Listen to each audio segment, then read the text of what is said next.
Nous allons, en lien avec la Turquie, Russian and Ukrainian negotiators are to sit down for a fresh round of talks this week in an attempt to end the war in Ukraine that the UN estimates has killed at least 1,100 civilians and sent more than 3.8 million fleeing to other countries.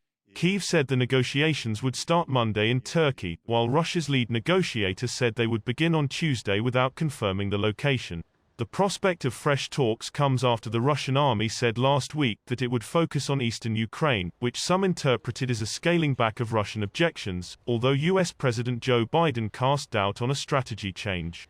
France's President Emmanuel Macron on Sunday warned against an escalation, in words and action, after Biden on Saturday branded Russian President Vladimir Putin a butcher who cannot remain in power.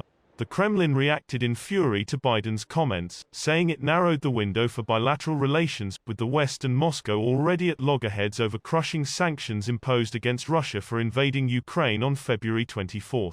Rounds of diplomatic efforts and the sanctions have so far failed to get Putin to halt his war, despite the Russians appearing to run into tactical and logistical problems.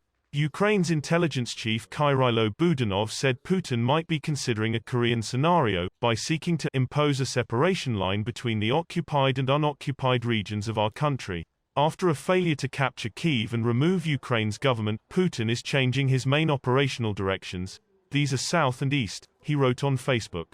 In fact, it will be an attempt to set up South and North Koreans in Ukraine, Budanov added. Russia may try to establish a quasi-state of occupied zones with its own currency, he assessed, but he vowed that Ukrainian counter-offensive will foil those plans.